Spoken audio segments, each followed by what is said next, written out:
Вітання, Катерина Супрун, Олександр Чіш, 11 жовтня, середа. Та, друзі, ще один непростий день на цій війні. Зараз зайшов один з пабліків, говорять, що вчора, можливо, був мінус Су-25 в районі Авдіївки. Але це не точно, будемо чекати офіційних повідомлень.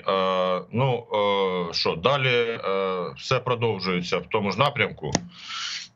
У нас, ну, як сказати, загострення на фронті, причому на Східному, і в районі Авдіївки, і в районі Куп'янська. Секрета в цьому немає. Там, думаю, що Катя потім вам зачитає повідомлення Генерального штабу. Будемо довіряти тільки офіційним органам. Також була чергова атака. Атака чергова була на південь. Ну от в процесі етеру будемо це все з'ясовувати. Ви прекрасно знаєте, що треба ставити вподобайки, хто зайшов одразу там. Бути активними в чаті. Такі правила Ютуба, це не я їх придумав. Для затравочки у мене, значить, є цікава картинка. Ми вже говорили про те, що, ну, скажімо так, Чорноморський флот, велику частину вони виводять от туди подалі на схід, там Феодосія, Новоросійськ і все решта, але Крим продовжує залишатися величезною військовою базою російської армії і, очевидно, підпитка отих всіх військ в Херсонській області йде через Крим. Тут знайшов інфографіку, підрахували, ну, ви ж чудово розумієте, що все це умовно приблизно. Да, але все одно кількість, вона ж вражає. Да, підрахували, ви зараз бачите на картинці, скільки чого іде, є в Криму. Мене, до речі, здивували 9 гелікоптерів стрілковому на Арабатській стрілці. От, але менше з тим. Гвардійське 10 літаків, САКи 23, ну це туди, куди прилітало, де вибухало і де багато було. Ну там реально великий аеродром. Кача, Більбек, ну Більбек теж, да, одна з великих баз. Кіровське 5 гелікоптерів, 10 літаків. Ну і Джанкой 44 гелікоптери і 4 літаки. Там на картинці написано 140 цілей для Storm Shadow. Ну, це, звісно, трошечки таке. Це вже журналістські приколи, але, в принципі, є по чому бити. Ну, скажімо так. Але якби у нас було тих Storm Shadow багато, то воно, можливо, якось і інакше розвивалася ця ситуація. Можливо, всієї цієї говноруської техніки було б менше. Але маємо те, що маємо. Ну, і тут треба ще додати пару слів, що там з'явилася інформація на російських пабліках, що вони будуть патрулювати над Кримом мігами 31-ми, міг-31БМ, не К, не той, що несе кінжал, іншими.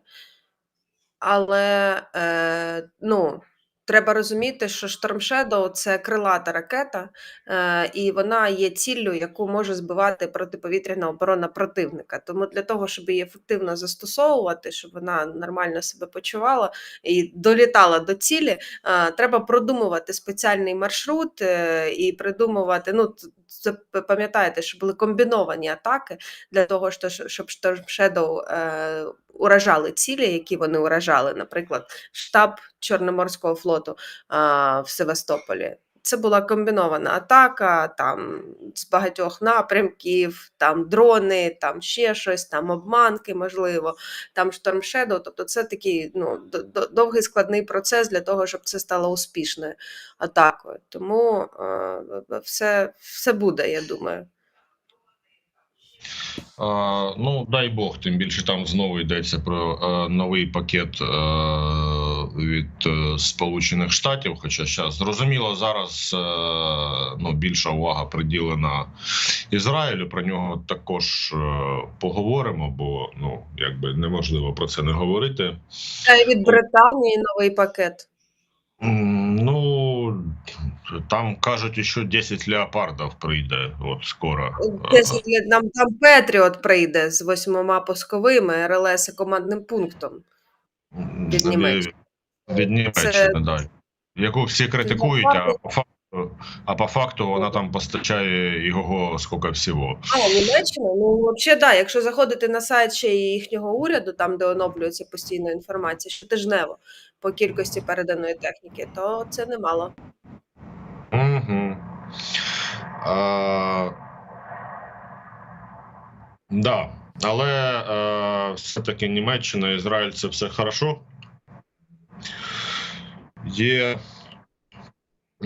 Є сюжет з Нікопольщини, доїхали туди журналісти, просто тут треба пояснити нюанс. Ми постійно говоримо про обстріли, але дістатися в Нікополь не так просто. І навіть журналісти Суспільного туди дістаються раз на 3 тижні, умовно кажучи. Про постійні обстріли там вчора цей наш Сергій Лисак вчора на вечір повідомляв про 7 обстрілів. Фоточки можна просто фоном показати. Місто обстрілюється житловий сектор, обстрілюється все на світі. Це не ракетні обстріли, це артобстріли. Як там люди виживають, це велике питання, але у нас є глядачі з Нікополя, тому наступний сюжет ми присвячимо. Два слова з ранкового повідомлення Сергія Лисака. Значить, протягом ночі російські загарбники не полишали спокою Нікопольщину, пише Сергій Лисак. З важкої артилерії гатили по районному центру, Марганецькій та Мирівській громадах. Це поруч. Постраждала, 78-річна жінка. Їй надали необхідну допомогу. Лікуватиметься амбулаторно. В Нікополі понівечені 2 адмінбудівлі, комунальне підприємство і гуртожиток. Пошкоджений 5 багатоквартирних будинків. Інші території обстежують фахівці, з'ясовують, які ще шкоди заподіяв агресор. Такі новини зранку з Нікопольщини на Дніпропетровщині. Так, дякуємо пану Андрію за донейт на проєкт Scripin.ua, навіть без підказок, ви самі це зробили. Дякуємо. А зараз сюжет і промені підтримки всім, хто на Нікопольщині живе і потерпає від цього жахіття. 7 разів російські війська обстріляли з важкої артилерії та дронів камікадзе Нікопольщину. Про це повідомив начальник Дніпропетровської ОВА Сергій Лисак. Загиблих та поранених немає. Пошкоджені 16 житлових будинків. Під обстріл потрапила й домівка Сергія. Каже, під час російської атаки разом з дружиною ще спав. Внаслідок обстрілу у будинку чоловіка пошкоджена покрівля та паркан. Розповідає, це не перший удар росіян біля його дому. Второй прильот був, там возле Ореха. Пострадало у меня окно, пробило окно, улетело возле дивана в стенку, осколок врезался. Сергій допомагає сусідці придбати після обстрілу. Галина, яка живе поряд, розповідає, від вибуху у неї вдома повилітали декілька вікон. Як бухнуло. Я вже испугалась, стекла, задрожала хата.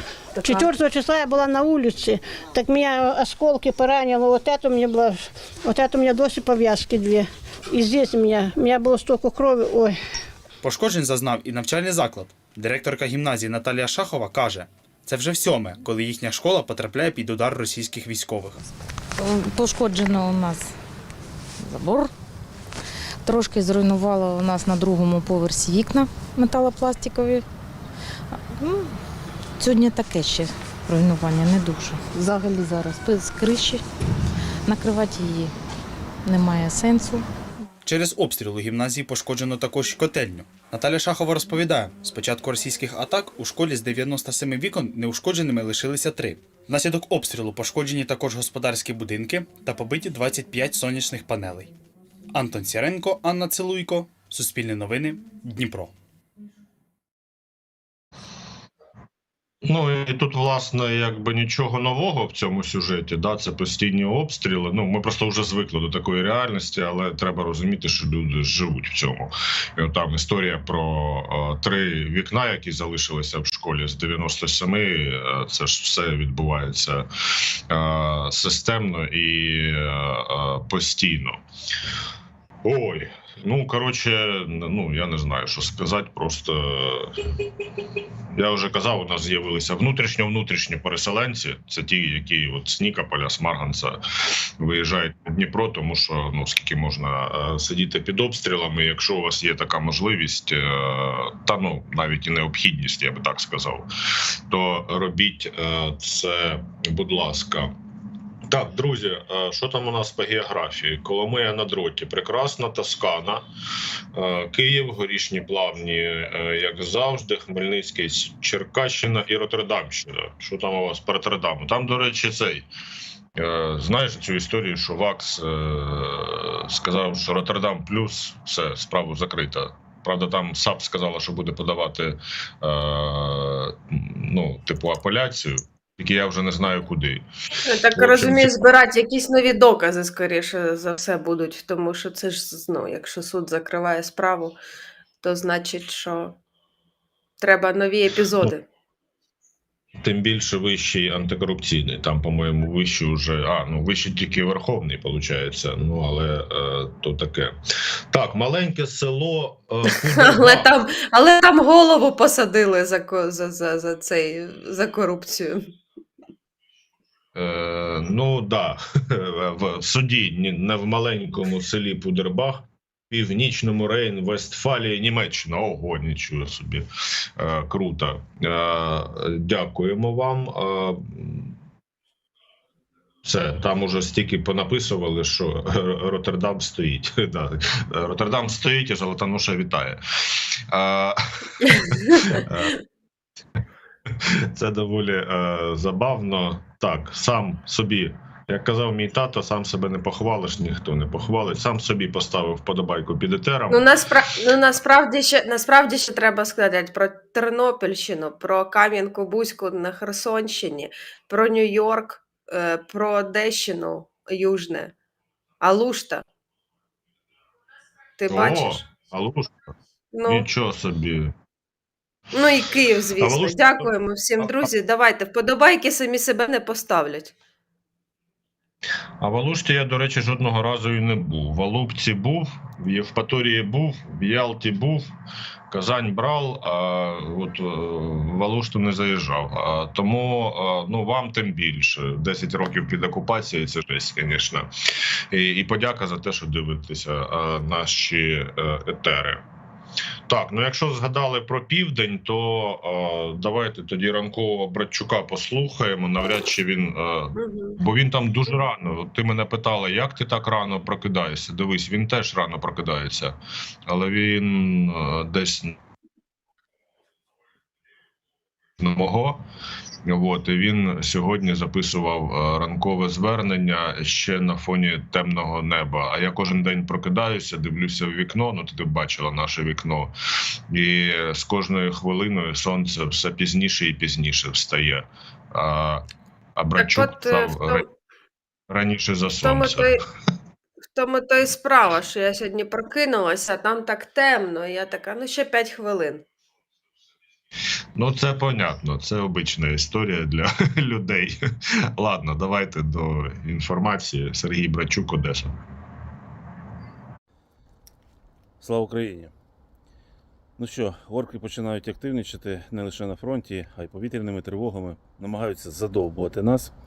Ракетна небезпека існує завжди, тому що війна триває, але ви знаєте, як себе вести. Ну і, власне, щодо фронту. Будь ласка, не використовуйте для свого споживання, правильно, новини з Оркостану, з Росії. Накидують дуже багато. Наші хлопці просто титани і тримають оборону по всіх напрямках. Дуже складно, важкі бої.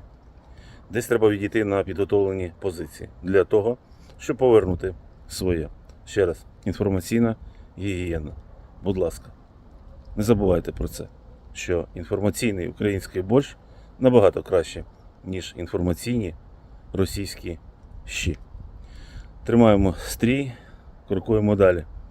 Сигнал повітряної тривоги. Пам'ятайте, треба дотримуватись усіх правил. Слава нації! Смерть ворогам! Все буде добре. Інформаційний український борщ це непогано звучало. Тільки він трошки не борщ. Він як, я не знаю що. Салат. Не хочу я. Хай буде борщ. А, Просто ти про борщ це щось вишиванку. хороше. Просто борщ це щось Ну, так. хороше. А що? Ні, я не про вишиванку. Я про те, що. Ну, я вишиванку з того анекдота. Ну, як вишиванка. Ладно, це складно, ти молода, ти його не знаєш, а анекдоти. У мене пані редакторка взагалі терпіти не може, коли я починаю розказувати анекдоти. А це не та Вона програма, що понятно. всі тупі. Так. Що воно там горить? Щось горить десь на горизонті, у вікні. Я що хотів сказати? У мене була якась думка. Ну от Брачук каже, дотримуйтесь там всіх правил. Ну, блін, коли ти спиш в другій ночі, ну яких правил ти можеш дотримуватися? Тут на найближче укриття, туди треба хвилин 15 бігти. І, якби історія така, що очевидно, що в квартирі буде трошки безпечніше, ніж бігати під тривогами. Особливо, коли це відбувається в 2-3 ночі. Ми про це вже 100 разів говорили. По-перше, її можна не почути, ту тривогу. Ти вже прокидаєшся, коли починаються вибухи. І якби тут таке. Подруга моя ізраїльська, теж є спільний чат там з друзів, і у них та ж сама ситуація, як у нас. Це про рівні безпеки, рівні небезпеки. Та сама ситуація, як у нас на Сумщині і на Харківщині. Вона написала, що від моменту виходу проходить взагалі 3 хвилини. Ви розумієте, Ізраїль дуже невеличка країна. І прилітає все настільки швидко, що ти до укриття просто не добіжиш, тому всі сидять по квартирах. Це про рівні безпеки, небезпеки, і кожен вирішує сам, що йому робити. Але водночас там квартири обладнані деякими засобами. Не всі, зрозуміло, що не всі, але обладнані деякими засобами захисту, хоча б елементарно від осколків якихось. Можливо, не від прямого влучання, а від осколків може врятувати. Можливо, і ми до такого дойдемо. Я пам'ятаю, що цей популярний журналіст і військовий журналіст Ауслендер, Сергій, він показував свою квартиру прямо, і там є приміщення без вікон, закрито, там стіни типу якось укріплені, краще, ніж інші, але тут знову-таки нагадую, що історія про те, що Ізраїль обстрілюється не такими ракетами, як обстрілюється Україна. Хоча там уже були, по-моєму, випадки Тільки хотіла сказати, так. Хоча вже не ясно, тому що враховуючи кількість всяких сил, які зацікавлені взагалі в підтримці цього, і плюс ще враховуючи, що дійсно, ми вчора з тобою зачитували про інтерв'ю, яке дав заступник лідера, здається, Хамас, дав інтерв'ю і подякував Росії, значить, там, за підтримку. Тут іще, що цікаво, вчора зараз, хвилинку. Кіт, відійди, будь ласка. Вчора мені написала наша глядачка. Та що я? Якось дивно, я то бачу, то не бачу. Сказала, що подивилася це інтерв'ю, про яке ми говорили. і що ну, виглядало це все.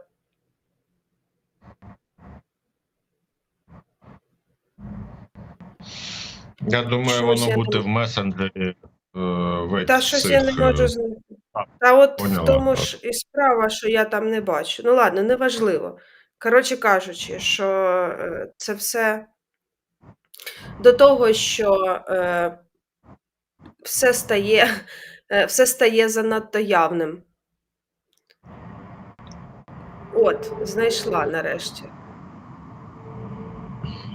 В кінці інтерв'ю, якби він фактично згадав про Україну і підтвердив тезу про те, що все це одна з причин того, щоб і в Україні, і в Україні створити, м'яко кажучи, складну ситуацію. Ну, Мається на увазі увага міжнародна там і так далі, постачання озброєння і все інше. Тобто, ну, ми не сферичний кінь у вакуумі, і все на світі стосується один одного. І знаєш, коли ти читаєш цю новину, вона мені з голови не йде. Що, значить, Японія вирішила пришвидшити закупівлю ракет «Томагавк» на рік, не в 2026, а в 2025 році почне закуповувати, і це в якихось товарних кількостях, таких типу там 300 штук чи щось таке, і вони це робитимуть, поки не доведуть свою ракету Type 12 до того, щоб вона стала ракетою середньої дальності і не запустять серійне виробництво.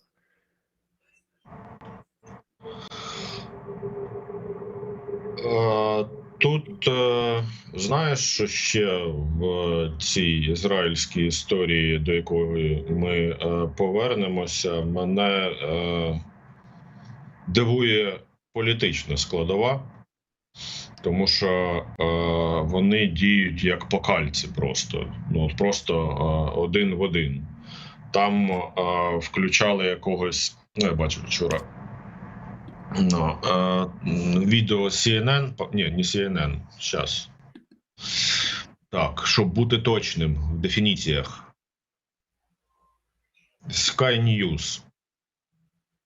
Представник Хамас, ну, по-перше, на що вони його включають, це для мене теж питання. Так ну, це ж типу, що воно ви і хочете? є, проте це ж те саме інтерв'ю, про яке ми говоримо.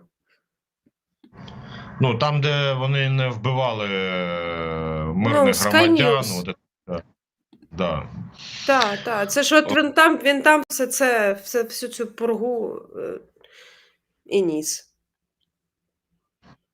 Ну, просто, блін, я не знаю, як це у людей працює. Ну, типу, ви серйозно думаєте, що вам хтось повірить після всіх тих відео і кадрів трупів в тих кібуцах і провінціях Ізраїля на кордоні з сектором Газа?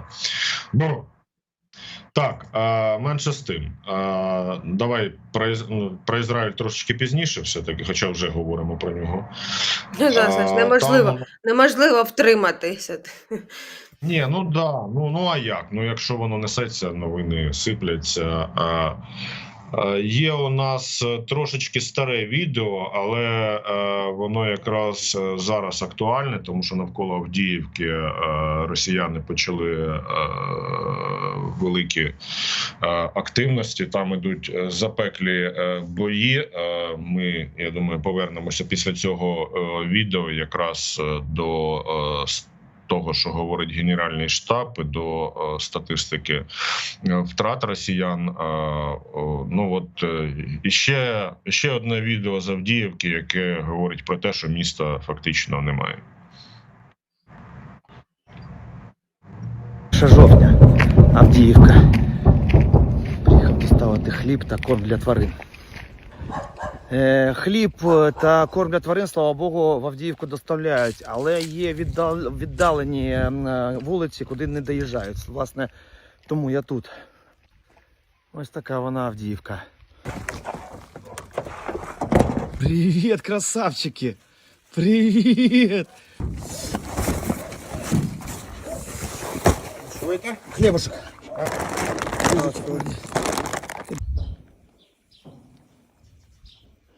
Красотуня, вышли. Ой, класс. Спасибо вам огромное. Спасибо большое. Это Спасибо. концентрат. Спасибо, все, щасливенько. Ось, власне, чим б'ють, чим лупять.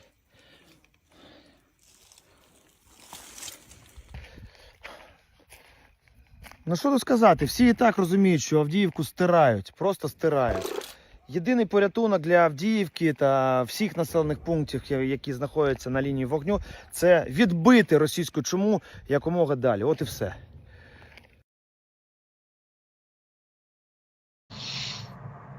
Ну, Якби коротко і лаконічно, але ще раз, це відео було записано до цього загострення, яке почалося 3-4 дні тому. та, От, 3-4 то, що дні. В можна основному було- воно вчора активно почалося, я так розумію. Станом на 6 ранку в повідомленні Генерального штабу ніяких особливих подробиць немає, окрім того, що силами 3 батальйонів за підтримки танків та броньованих машин активізувався наступ в районах Авдіївки, Тоненького, Кераміка та Первомайського Донецької області. Українські військові всі атаки ворога відбили, повідомили в Генеральному штабі. Це якщо про цей напрямок окремо згадувати. Тому якихось інших подробиць станом на зараз немає. Вчора ще було повідомлення, яке підтверджує, що дійсно почали активні бойові дії. Там Інститут вивчення війни каже, що намагаються відтягнути українські сили з Роботиного, але це зрозуміло, що якщо десь починаються більш активні дії, очевидно, намагаються зосередити сили і засоби там. Але я хочу нагадати, що вони це намагалися робити на Куп'янському напрямку,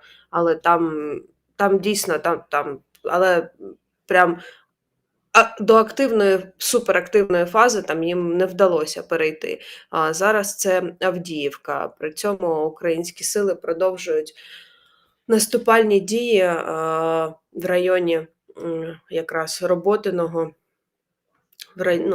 на Запорізькому, Мелітопольському напрямку, так званому. Там ще я зауважу з приводу попереднього відео. Це там, я не знаю, ми дойдемо сьогодні чи не дойдемо по нашому. Компот передать, звісно, треба. Передати, розумієш? Місто розбите, нічого нема. Але Хліб привезли, треба щось людям дати. Не ж просто ж так.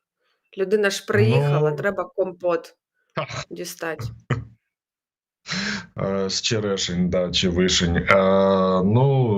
Ми такі, які ми є, і навіть в найскладніших умовах, ви бачите, є якісь риси, які нас відрізняють від наших ворогів. Так, ну і що? Поїхали до втрат, я так розумію. До втрат противника, і станом на сьогодні, на 11 жовтня, окупанти втратили за добу 820 особового складу, а це виходить 283 900. Ще мінус 34 танки, мінус 91 бойова броньована машина, мінус 18 артилерійських систем, мінус 1 РСЗВ, мінус 1 ППО, мінус 1 літак, мінус 19 безпілотників оперативно-тактичного рівня, мінус 20 автомобільної техніки, цистерн з паливно-мастильними матеріалами і мінус 4 одиниці спеціальної техніки. От вам наступ на танках і бойових броньованих машинах. В цифрах, я так розумію, не просто так вони тут з'явилися, бо 34 танки – це за добу. Ого. І літак. І такий літак під Авдіївкою, так. Да. Друзі, ну, пора нагадати вам, що, по-перше, треба поставити вподобайку під етером, бо так це працює.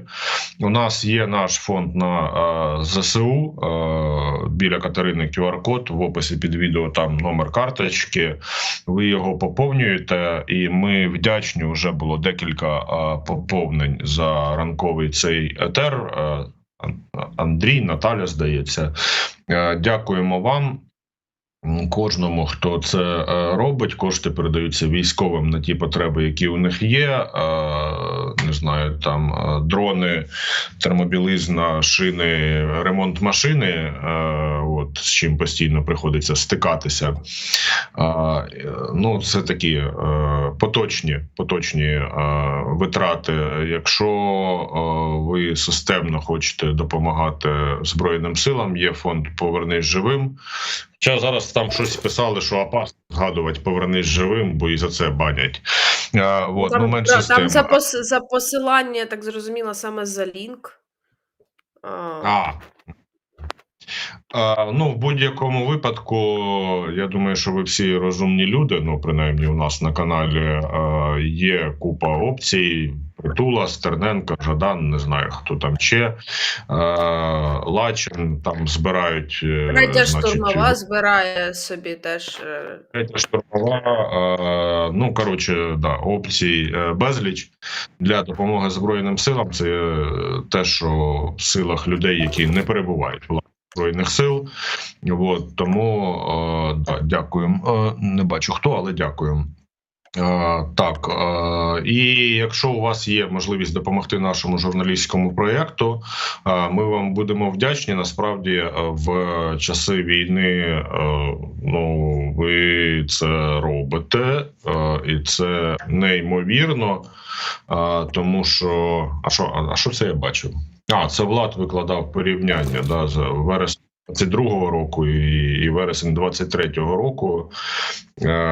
І цифри свідчать про те, що ви в цьому році за вересень накидали більше грошей, ніж ви, наші глядачі, ніж у вересні 22-го. І це дуже круто, насправді. От, ще раз подяка кожному, хто робить так, щоб котики з'являлись на екрані. А найпростіший спосіб стати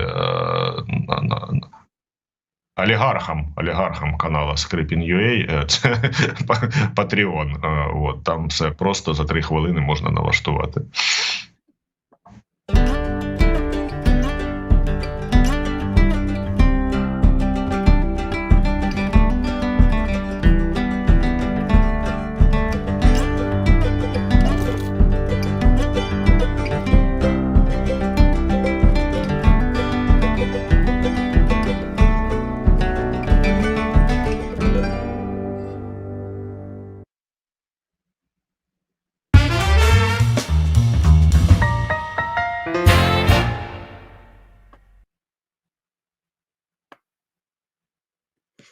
Про олігархів я пожартував, якщо що. Це вчора була смішна розмова на офісі, ну там по інших моїх активностях заходить начальник, а у нас зум-мітинг, перебиваєте його, я кажу, все, 50 гривень, давай. От. Він каже, так я тобі зарплату плачу. А я говорю, а Ігор Валерійович Коломойський сказав, що я нікому нічого не должен. Він говорить, а де зараз Ігор Валерійович Коломойський? Я говорю, це другой вопрос. Це вже інша штука. Зайнятий. Да, зайнятий. Так і поспілкувалися. Ну, до речі, мені дуже цікаво, чим закінчиться ця історія. Ну, та всім подивимось. цікаво, я думаю, не тільки тобі. Мені теж цікаво. Будемо слідкувати, поки новин там немає по цій справі і по його перебуванню. В принципі, він такий, що, ну, що я сижу, їсти є, все нормально. Я думаю, що йому не дуже приємно, раз відбулися всі ці події з усіма цими людьми, які прийшли брати його на поруки, раз апеляції, все інше, не сильно йому там подобається. Ну, тут можна включити філософію. В принципі, для людини, яка мешкала в Ізраїлі, має маєток в Женеві, гуляє по Швейцарії, умови, які стали у нього там останні 3-4 роки, він і так був, знаєш, такий філософській тюрмі, тільки в Дніпрі. Обмежений.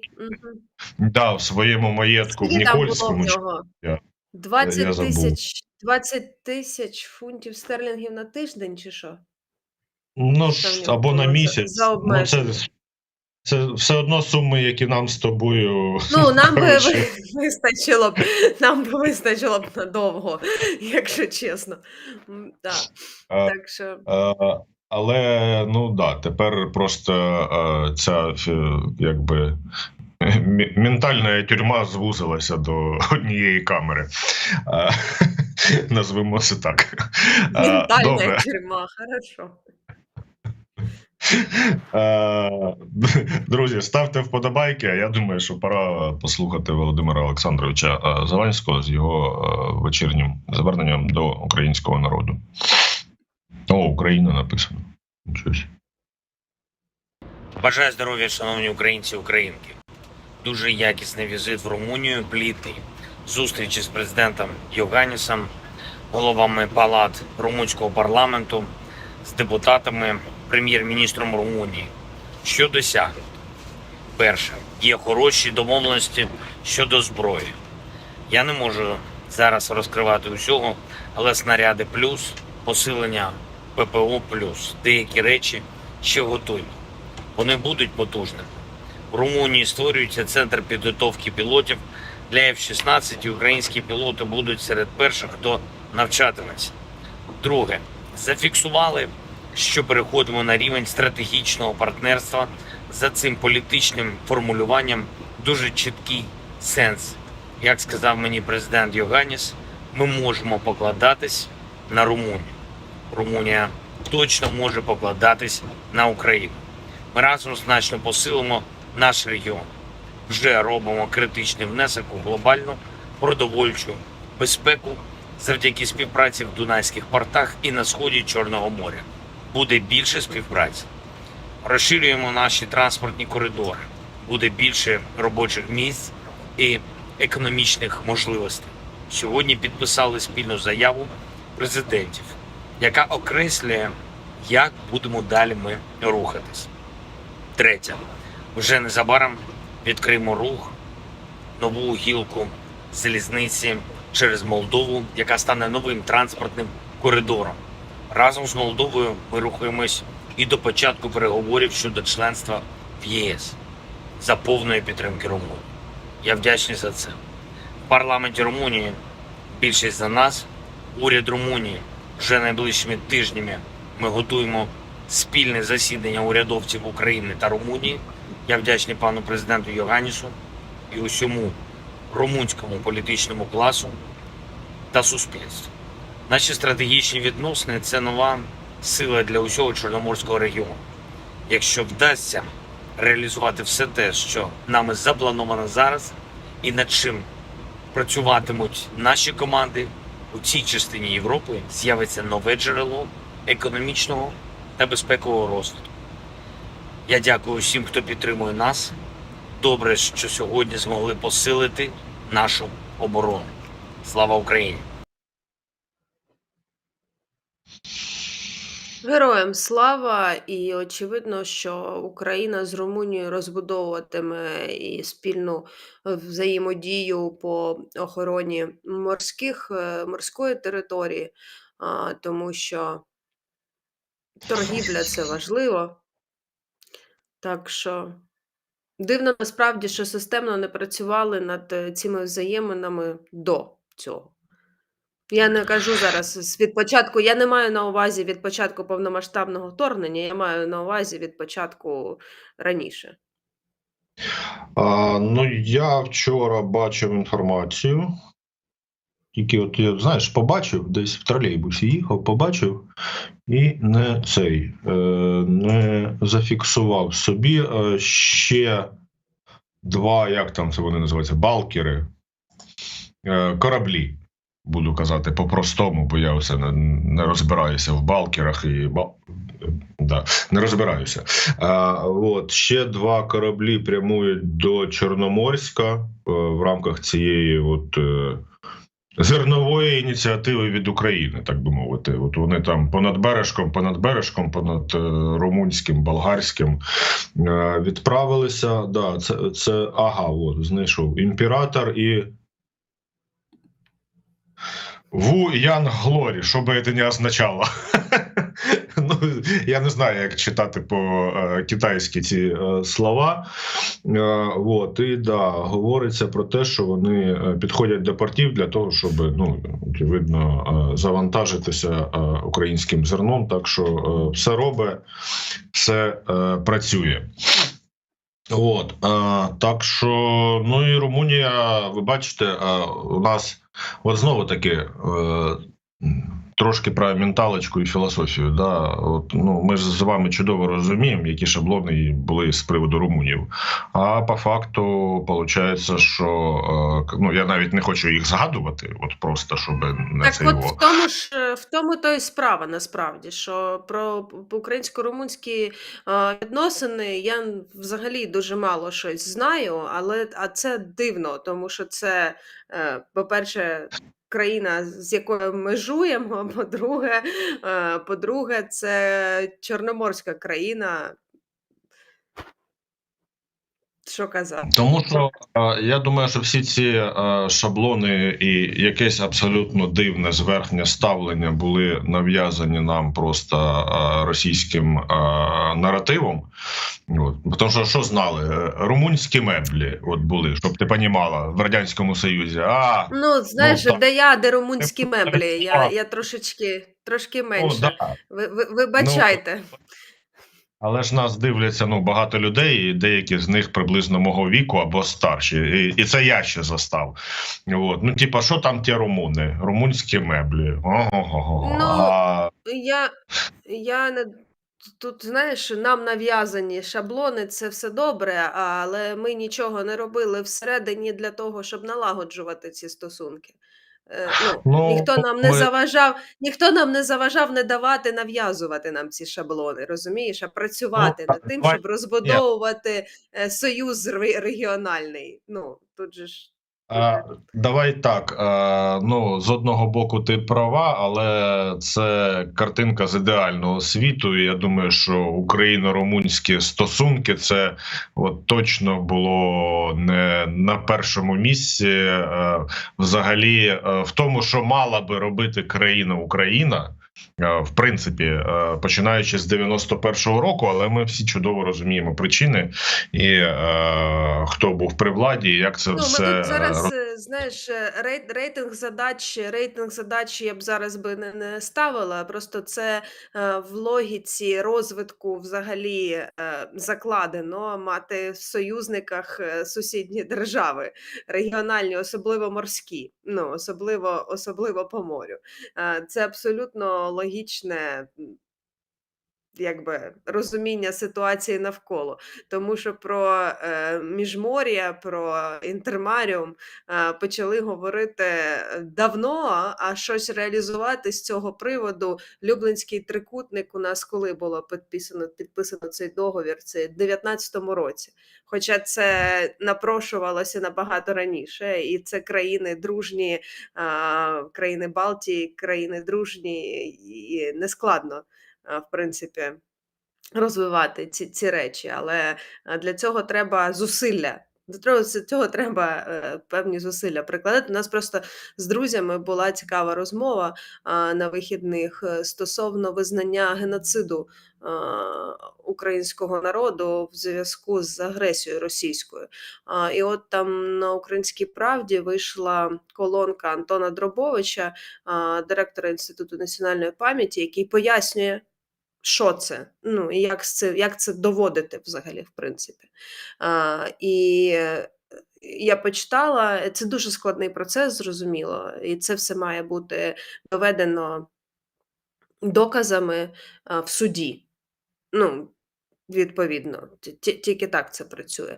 Але за цими гучними заявами політикума, часто українського, про різного, і влади і опозиції, якщо це так можна назвати, і різних там громадських діячів, має бути ще робота, така холодна, бюрократична, системна робота. Ну, тому що коли такі речі відбуваються, людям хочеться сатисфакції, що природньо. Ну, просто от тобі хочеться сатисфакції, мені хочеться сатисфакції. Ну, я б була б приємно вражена, якби це відбулося і це визнали дійсно геноцидом. Але для цього треба хладнокровно працювати і виборювати оце от право на визнання. І те саме стосується всього того, що в Україні відбувалося. Бо в нас часто кажуть, от там у нас там було не до того, або це не найголовніше. Та всі питання головні. Ну, всі питання головні. І наслідок ми от зараз маємо доводити, що геноцид відбувається.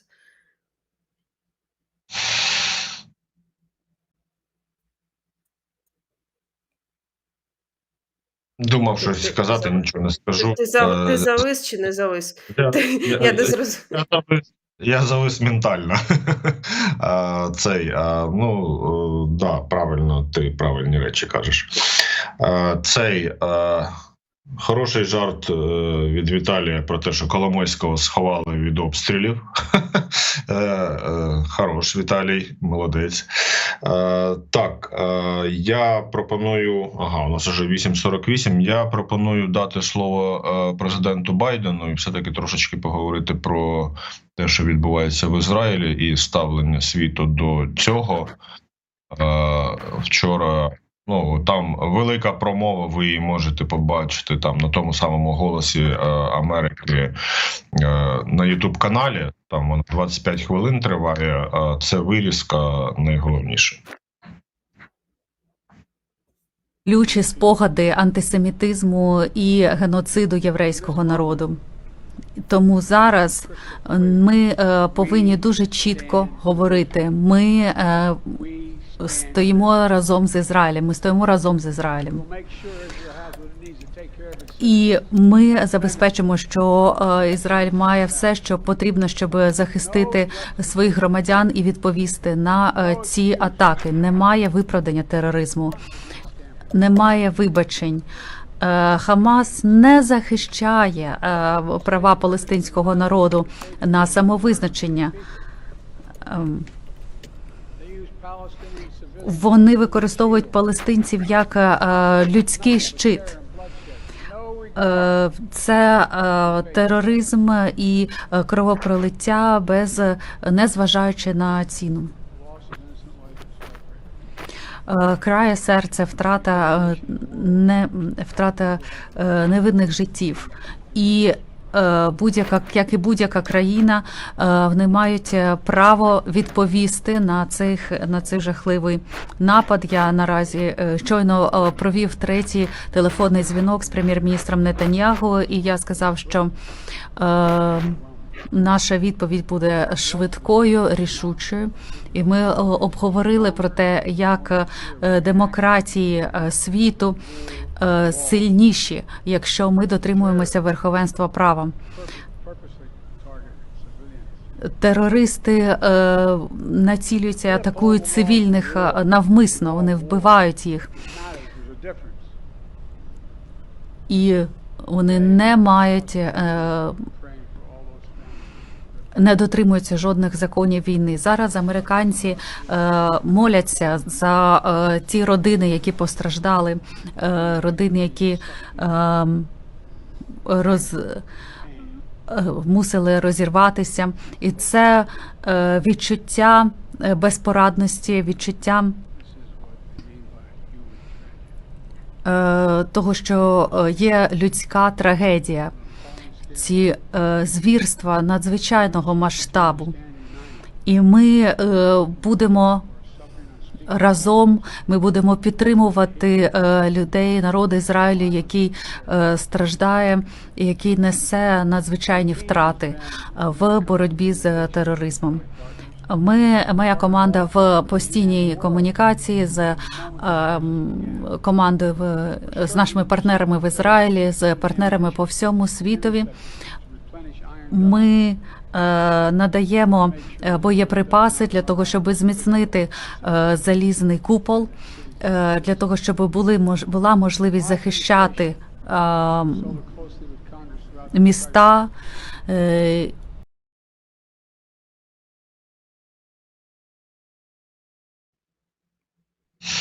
Так, ну обрізав хтось Байдена на півслові, але ви зрозуміли, що підтримка буде. Або це просто, знаєш, посил цього перекладача, вони ж в онлайні це перекладають, тому, можливо, це закінчення речення. Да, ну і те, про що говорив президент Сполучених Штатів, там же все не просто так, тому що вже до берегів Ізраїля підійшов авіаносець, забув назву авіаносця. Я не пам'ятаю, як він називається. Ейзенхауер, ну я зараз можу... Джеральд Р. Форд. Ага. Так. Ну, просто історія про те, що зрозуміло, що американські військові не будуть брати участь в цьому конфлікті, а це засіб стримування, я так розумію, для інших країн цього регіону. Тому що таке авіаносна група, це це як армія невеличка. В принципі, там фотки можна показати, як це все виглядає, але це просто фотки, а насправді це дуже потужне угрупування і те, про що казав Байден, підтримка, вона є і вона буде. Вона буде, але там далі можна їх. Красиво виглядають американські авіаносці на фотографіях. Це ясно, це виглядає все хорошо, це інше зовсім питання, понятно. Але що я хотів сказати? Авіаносці – це добре, але як там було? Та все, прибирайте вже фотографії, зрозуміло. Зараз. Я це цитував в суботу. Ага, я ж тут собі стільки накидав, що...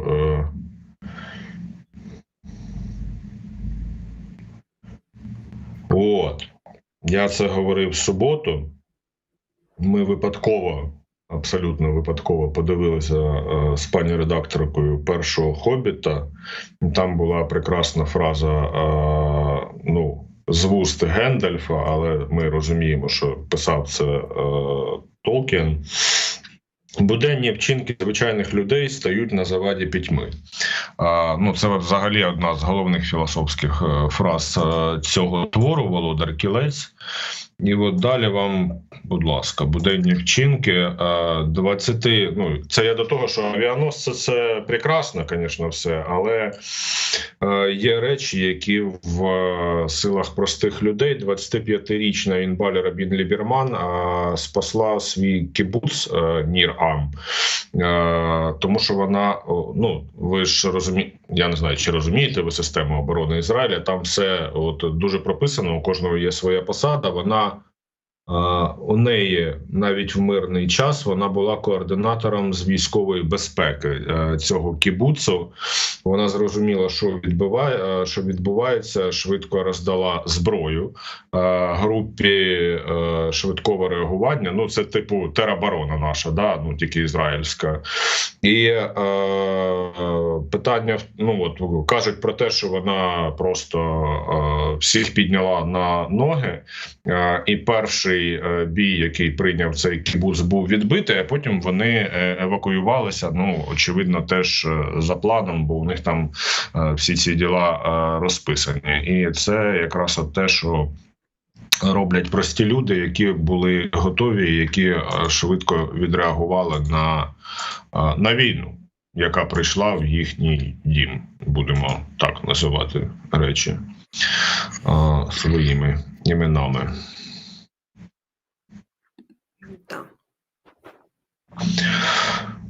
Так, я просто думаю, Ага, ну про людей. Давайте зробимо от так от і що. Влад, я там підтягнув інфу. Це, якщо ми заговорили про людей. Ну, там фотку можна показати недовго, це вже про нас. Все, що можна знати про українців. Єлизаветівка, Донецька область, 20 кілометрів до Вугледару. Ну, як ви розумієте, я... Ага, манікюр. Вугледар, то я не можу цю інформацію не поширити. Напівпорожнє село з безперервними прильотами для розуміння місцевості. Якщо проїхати 3 села вперед до лінії фронту, то в цьому селищі до повномасштабного вторгнення жило 1500 людей, а зараз 4. І їм допомагають військові. Літня жінка вийшла отримати гуманітарну допомогу, яку привезли волонтери. І от ну, це волонтерка пише, я каже, віддавала їй бокс з допомогою, і раптом побачила цей яскравий манікюр. В селі нема жодних комунікацій, вони майже не виходять з будинків через постійні обстріли. Питаю, звідки манікюр?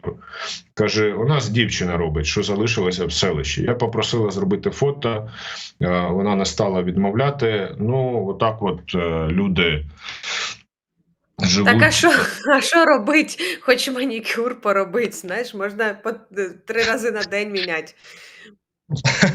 Ну, з одного боку так, а з іншого боку, ну, ви розумієте, трагізм ситуації. Ну, так, зрозуміло, що це не смішно. Да, Не нема весело. тут про що говорити. Хоча оцей жіночий погляд, він мені понравився твій.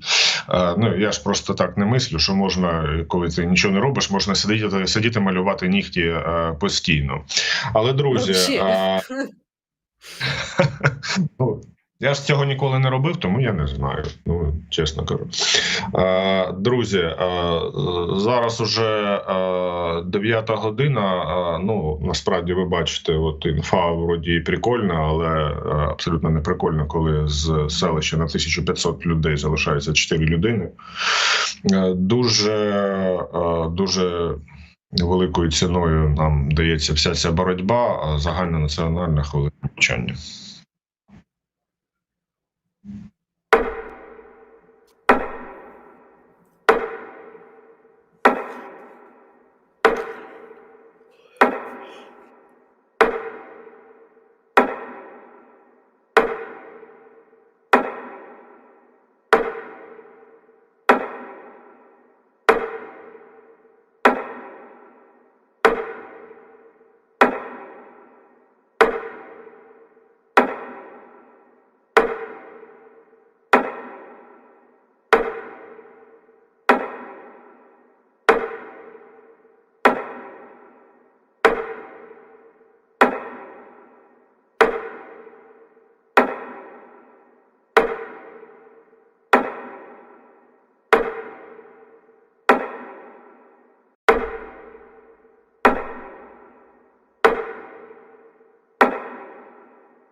Пам'ять – це найважливіше,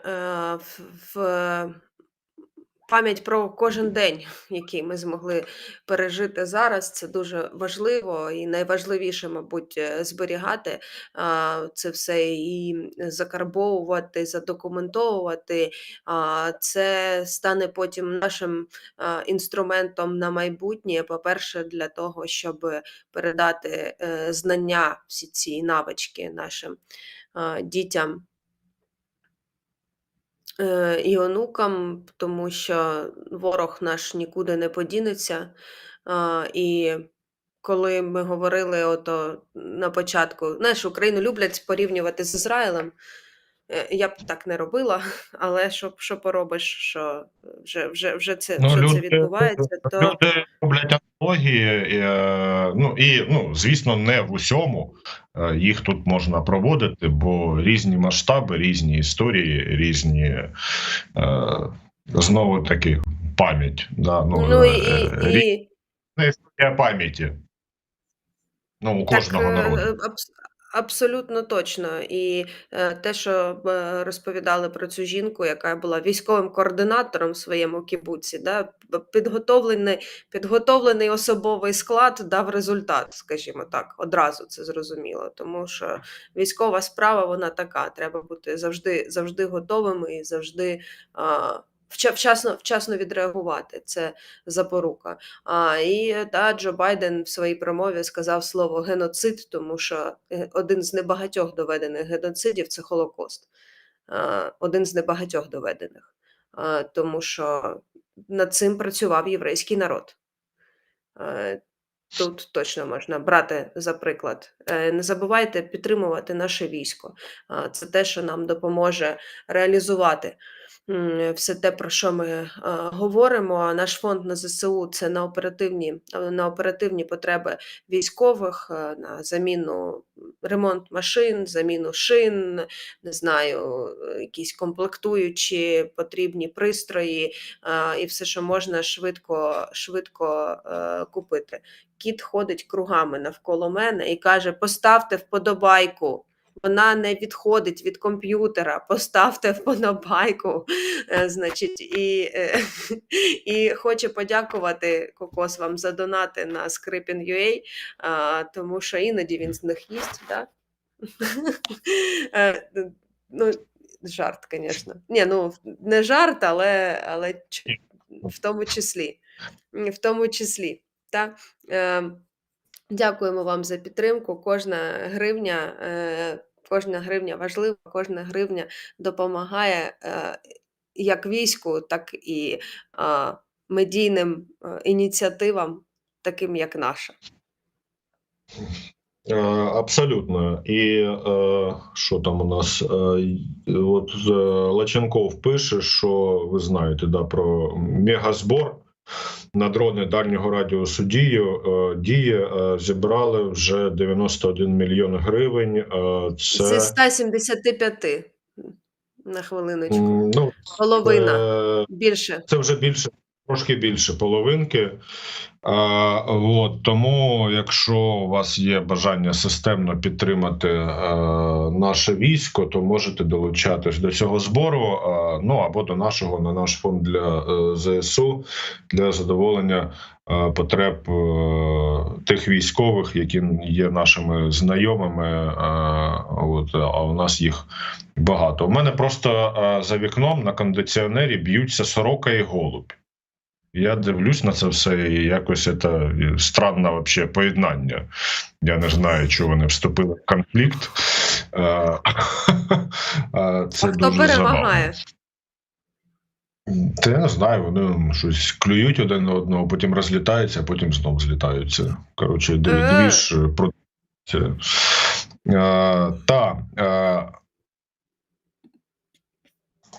Так, була ще у мене якась думка.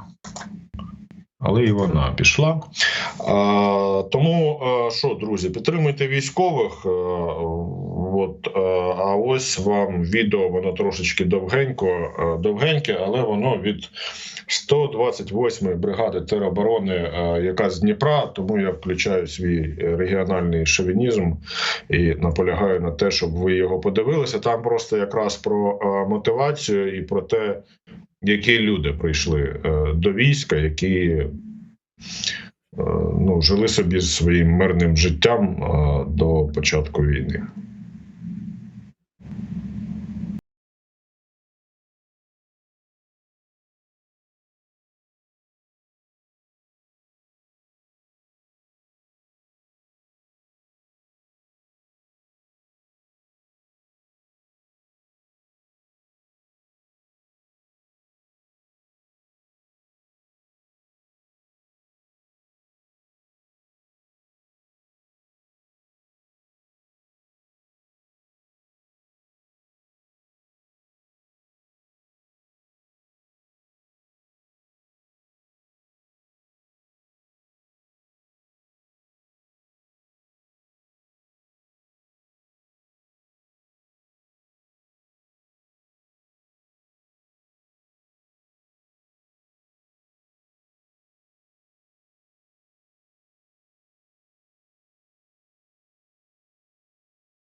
мене.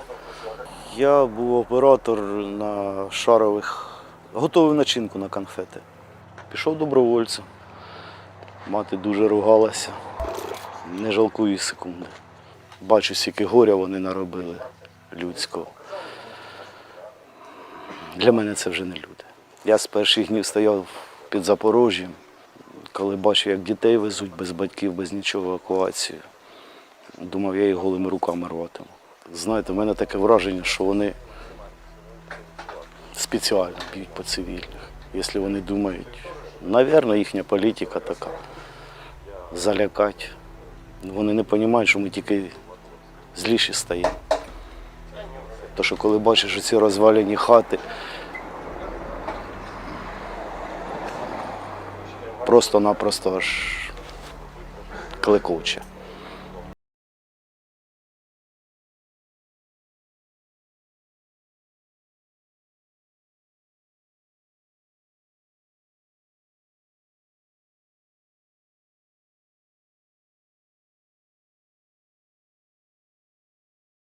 Їдуть до хлопців уперед. А є інший вибір хіба? На нас напав ворог, треба захищатись. Тому я тут. Грав на гітарі у різних гуртах, кафе, ресторани. Любив готувати, дуже любив. Саме тому я, мабуть, і тут, бо коли я прийшов до воєнкомату, як виявилось, в армії я не служив, воювати не вмію, ти не вмію. Мене спитали, готувати вмієш? Кажу, зможу. Ну от, готую вже 1,5 року. З 7 ранку до 6 вечора. Кожен день. Без вихідних. На день, ну, це десь 100 літрів першого і 60-70 літрів другого. Вже звик. Спочатку, звичайно, було важко. Дуже важко. На перші блюда це гороховий суп, солянка, борщ, гречневі супи, супи курячі з макаронними виробами. На друге це каші різноманітні, та ж гречка, перловка, булгур, плов готуємо, салатики ріжемо.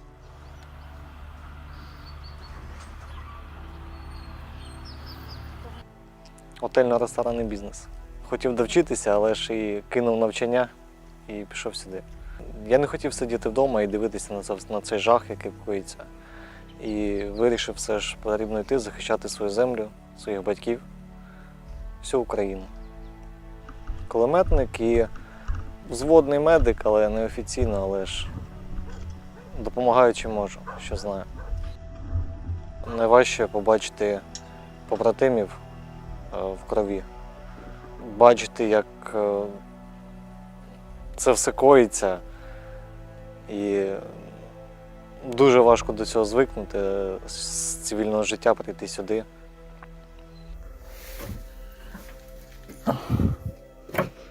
Вот так вот люди могут вернуться жить.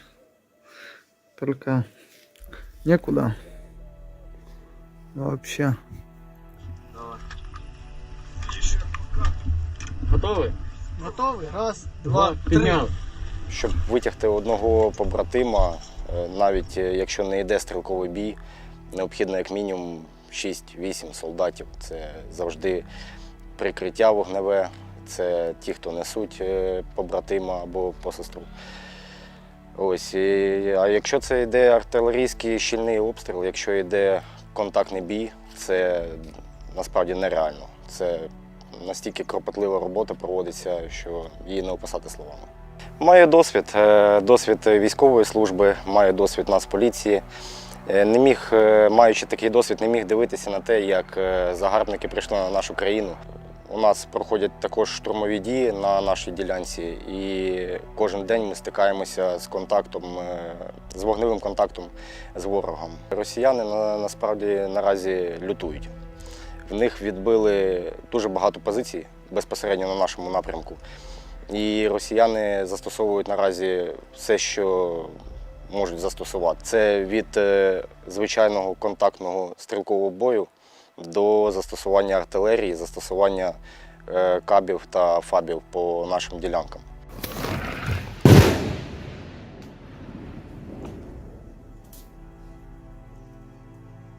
посипались. Наступати важче, тому що ворог дійсно дуже добре окопався.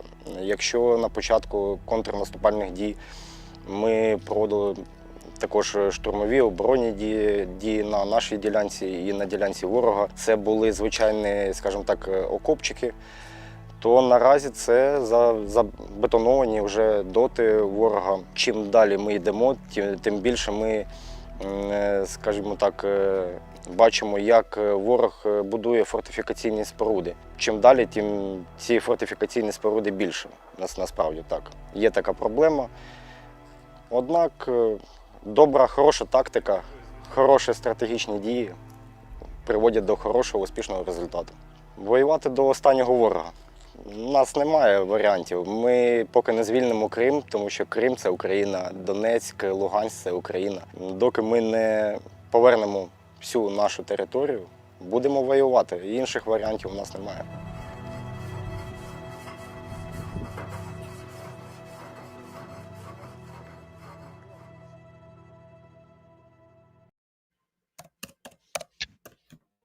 Ну, бачиш, там боєць говорив про забетоновані доти. Там уже є повідомлення, що там ледь не окопи бетонують для чогось, я не знаю для чого.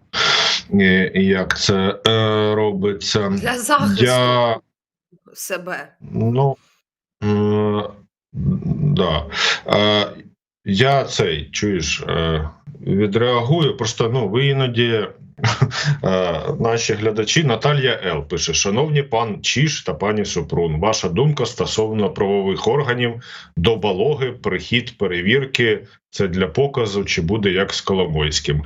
А як наша думка з пані Супрун? Це ми дізнаємося за результатами приходу правоохоронних органів. Це просто прийшли такі добрий день, а ми вас бачимо.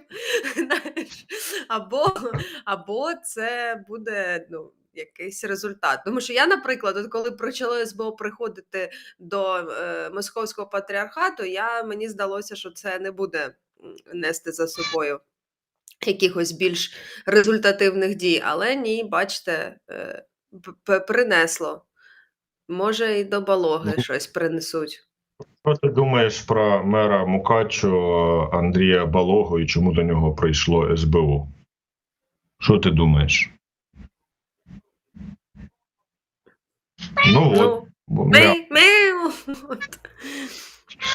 Якщо факти підтвердяться, то будуть відповідні наслідки. Це залежить від того, наскільки якісно правоохоронні органи зібрали доказову базу і що це за... ми не знаємо, яка наша думка. Наша думка – рішення суду. При тому, що як і до слідчих органів, саме до слідства як інституції і до суду як інституції теж є великі питання, я думаю. Величезні, і у нас... просто величезні питання. А запитувати в родини Балогів, як вони заробили перший мільйон, я думаю, що можна так. Це як у Ахметова питати, в Коломойського. Так що... До речі, знаю одну історію про перший мільйон, як його не заробив, а він чесно визнав, що зробив з ним один міський голова одного великого міста, то це доволі забавно, да. Друзі, але менше з тим, ви бачили, що там і діджеї, і бармени, і хто угодно в Збройних силах України. Підтримуйте їх, будь ласка. Підтримуйте просто своїх знайомих, які перебувають в Збройних силах. Можна ні фонди там і все решта. І ще, говорячи про військових, давай, я наполягаю показати цей сюжет, тому що починали ми, власне, свою боротьбу. Це потім уже з'явилися джавеліни, там всякі речі і іноземного виробництва, але Але починали ми цю війну переважно зі стугнами і фаготами. Є хороший і сюжет про продовжуємо те... з ними воювати. Ну, слухай, це продовжуємо з ними Ні, ну- воювати. Західна техніка – це хорошо все. Ну, саме тому нам дають сучасні леопарди і леопард 1А5. Ну, трошечки старший, бо нам все підходить. Так що... Так, таке. про роботу протитанкових ракетних розрахунків на передовій.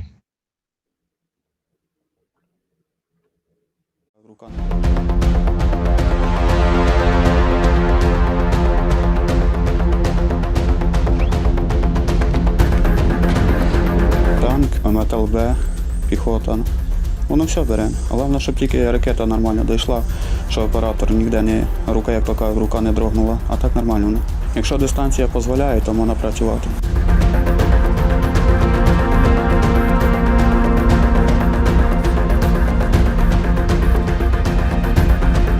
Ми можемо виявити ціль до 10 кілометрів. Це такі цілі, як танк, броня будь-яка.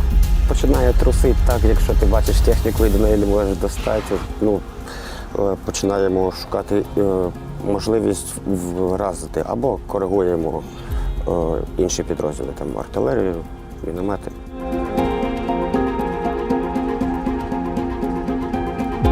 Ми постійно виїжджаємо, ведемо постійну розвідку з виявлення цілей, стараємося перебити їм логістику, щоб вони не під'їжджали, не могли танки виїхати відпрацювати по нашій піхоті. Закриваємо їм дороги, щоб не возили ні боєприпаси, ні людей на позицію. Постійно ми знаходимося в бойових умовах, постійно на рубежі. Знищили танк, МТЛБ-тягач, на своє день народження спалив і знищили пікап з особовим складом та боєприпасами противника. Осколком бив. Работав осколком, горить, горить, видно навіть глазами. А це день народження.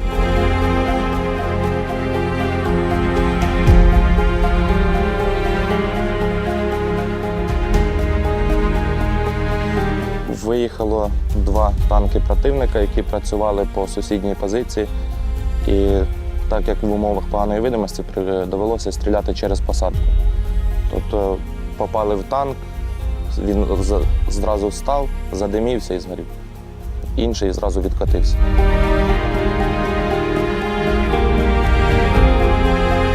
Установка важка і бігати з нею не так легко, як здається, тому тренуємося, займаємось, щоб бути постійно в формі і максимально ефективно нищити.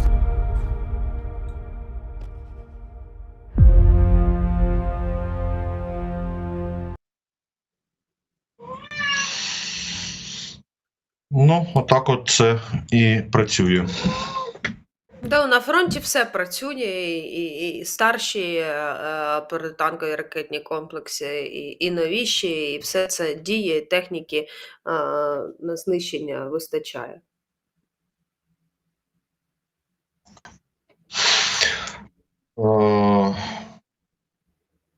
Ще одна тема, про яку ми постійно говоримо, це розмінування. І мене трошечки здивував цей текст. Він, в принципі, не те, що там сьогоднішній ранковий, це було на цій «Економічна правда».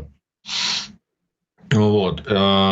Про те, що можна заробляти на розмінуванні. Я не знаю, як це працює і чи це на рівні ідеї або якогось проєкту для розмінування територій. Але говориться про те, що уряд поставив за мету в наступні 10 років повернути в користування 80% земель. Ну, це, я так розумію, тих, що Заміновані. Заміновані на окупованих територіях. Крім військового і оперативного, існує ще один тип розмінувань гуманітарне. Територію обстежують, очищають від снарядів та видають сертифікат безпеки. Ну, це я розумію, логічно. І прийшли сапери, подивилися, сказали, все, ми зробили все, що могли. Типу, окей, мін нема. Але виявляється, що за це можуть ще й платити. Це якась дуже дивна для мене штука. Нетехнічне обстеження потенційно небезпечних територій в середньому коштує $6 за гектар. Пошук вибухівки $3000 за гектар. Очищення до $30 000 за гектар. І нібито існує програма. Ну, я так розумію, що це поки що проєкт. Але якщо це правда, ну, насправді, напевно, прикольна ідея в тому плані, що на цьому можна заробляти, да, платити людям гроші за те, щоб вони очищували землю, тому що по факту те, що розмінування коштує дешевше, аніж робота цих сільськогосподарських земель, я думаю, що це проста логіка і зрозуміла. Ну, я так розумію, що йдеться не так про, ну, ти так просто кажеш, просто наймати людей, йдеться про якісь компанії, які можуть надавати ці послуги. Ну, це це може ж не... бути бізнес. Виділяються кошти як західними партнерами, Ну, так і і урядом відповідно, України. і відповідно має бути закуплена спеціальна техніка, засоби захисту. Ці люди, які будуть цим займатися, мають пройти відповідне навчання. Ну, тобто, і купа інших штук, і тільки після цього проводити розмінування як таке. Я от просто зараз щось про це говорила і подумала про фільм «Атлантида» Васяновича. Якщо ви ще не дивилися, подивіться. Ну, цей, він старий вже фільм. Ну, я Там, де розумію, про Римарук. що ти говориш. Там, де Римарук Я, на жаль, грає. хорошо, я, на жаль, його теж не дивився. Ну, вибач, будь ласка. Подивись, хороше дуже кіно, таке якраз про те, що нам з цим всім далі робити. Дуже таке. І що нам з цим Васянович. далі всі робить? Дивись, за приблизними, я так розумію, підрахунками, ну, бо вони зараз можуть бути тільки приблизні, орієнтовні, називайте там якісь ще синоніми. Повне розмінування буде коштувати 50 мільярдів гривень. А скільки нам пообіцяв Євросоюз на 4 роки? На 4 роки він нам пообіцяв 50 мільярдів гривень. Так це на 4 роки, а це тільки розмінування, а відбудова, а все решта. Ну, коротше, дуже багато викликів стоїть перед всіма нами, якщо бути чесним.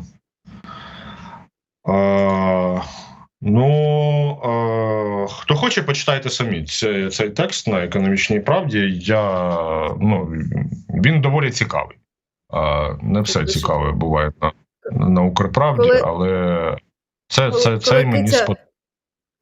Пишуть в коментарях, коли киця починає нявкотіти, то незабаром закінчення етеру. Вона розбирається, коли їсти. Звісно. Так я її просто не пускаю, щоб вона не замяукувала. Вона ж просто ходить навколо під стулом. По-перше, не дає себе взяти на руки і не вчить як самошедша. Тому вже потім під кінець я її запускаю, щоб вам показати, щоб ви поставили вподобайку киці. Щоб ви знали, Така. хто то мовчить. То не кокос. Кокос мовчки просто суне морду свою почухать. Ну, бачиш, у нас коти різного складу, характера, і вони доповнюють один Різного одного. складу характера. Кокос просто ходить постійно і заглядає в камеру, а вуглик ходить в камеру, любить заглядати, але мовчить. Я ж там що таки дав. Там, до речі, красиве відео можна подивитися про роботу, дякую, Влад, що нагадав, про роботу ППО вночі вчора, 10 жовтня, Микола Олещук виклав.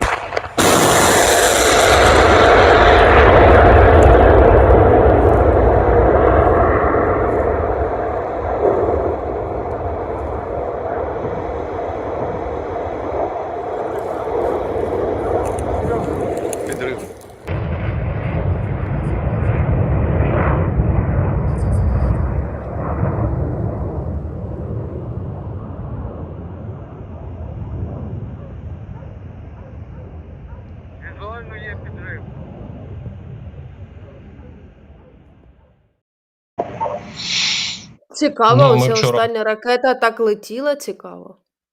Цікаво, що це за засоби. Не знаю, що за засоби. Ви бачите, що намагаються збивати над морем, але ми вчора говорили про те, що, ну, на жаль, не всі цілі були збиті вчора вночі. Ну, ви бачите, що залізний купол, він хоч і залізний, але теж пробиваємий, хоча там друга історія, в принципі. Але... Ну, так, ні, ну чого ж друга? Це той самий принцип, його перевантажують просто і все. Ну, і не але вистачає. інші засоби, да, тобто, якщо Ну, порівнювати засоби кількість то там... інші, ну вони ж, да, інші засоби, але сенс, чому не справляється залізний купол з усім? Тому що чому вони запускають просто велику кількість ракет одночасно і не можуть спрацювати, ну, по всіх цілях одночасно, тому що, ну, перевантажують роботу залізного купола і щось пролітає.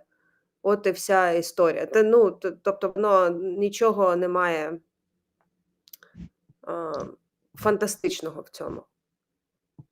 В принципі, те, що вони із нашої ППО намагаються робити. Ну, там вчора знову викладали ці фотки маршруту шахедів, от якраз саме вчорашньої ночі, там от такое по півдню. Так, у тебе там дивись, є... ти сьогодні, ти згадував про «Хобіта» сьогодні, що ти дивився. Дивись, в Гостомелі зробили яке бомбосховище для дітей. Зробили їм хобітанію для діток з початкової школи. Зробили укриття. Воно схоже на будиночок «Хобіта». Побудувала благодійна організація гуртом, я так розумію, гуртом Charity Foundation, яка також допомогла відновити знищену внаслідок повномасштабного вторгнення Росії школу в Гостомелі. Підземне сховище Хобіт Хаус розраховане на 55 людей. Воно має 2 виходи, велику кімнату та санвузол.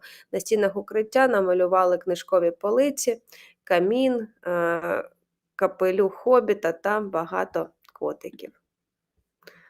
Отаке. Прикольно. Так. Ну, як прикольно? Ну, взагалі-то ні, але прикольно.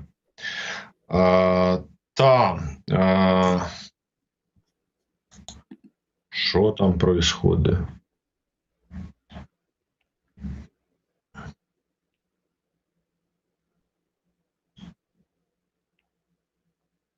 Да.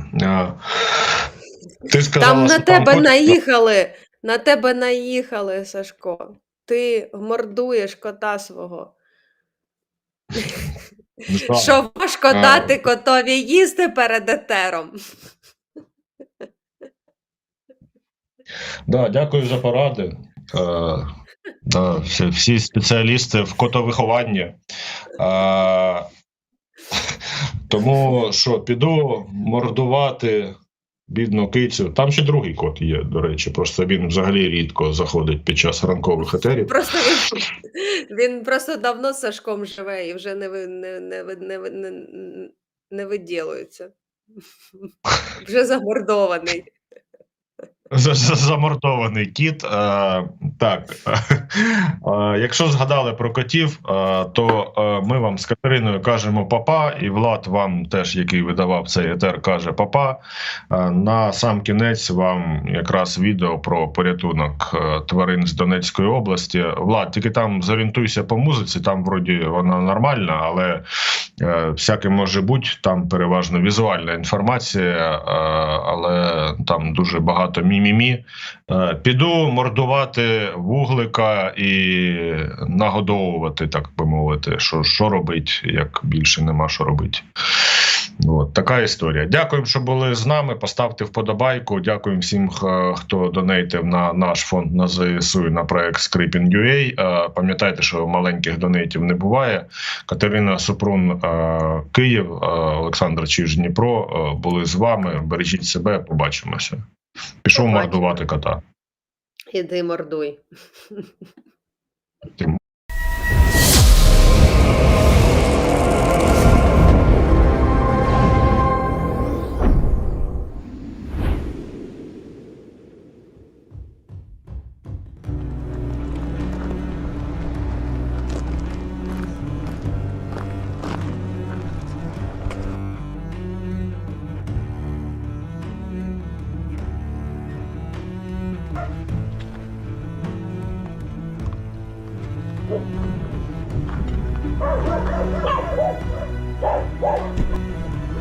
А це сусідська собака.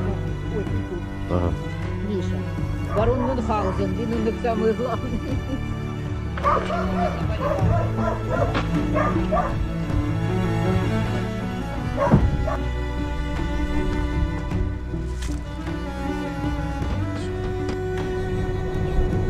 Ногу удалось загипсовать. Ага. Що ти?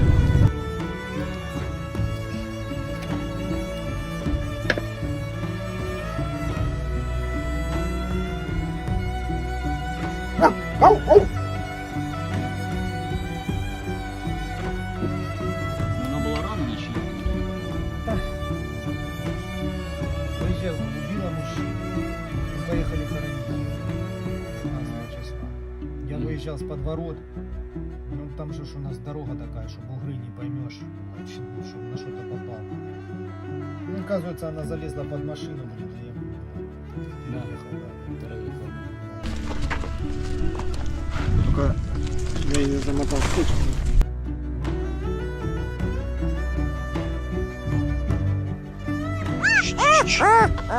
Все, держи.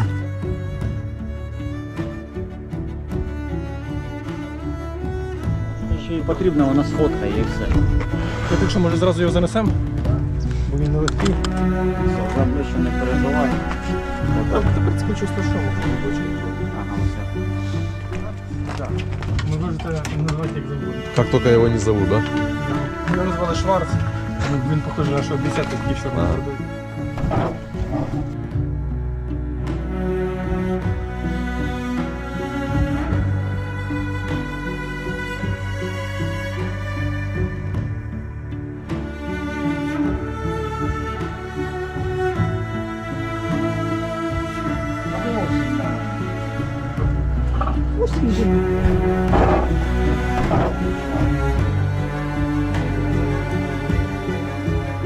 Привет.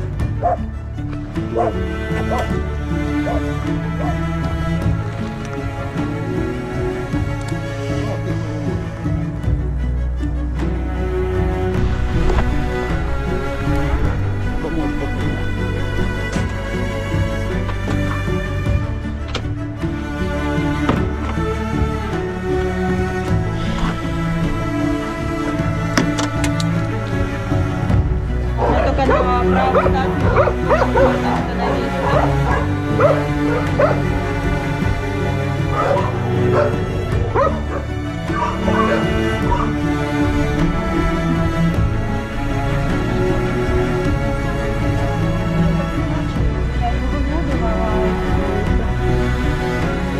Поступает электричество. О, привет. Привет.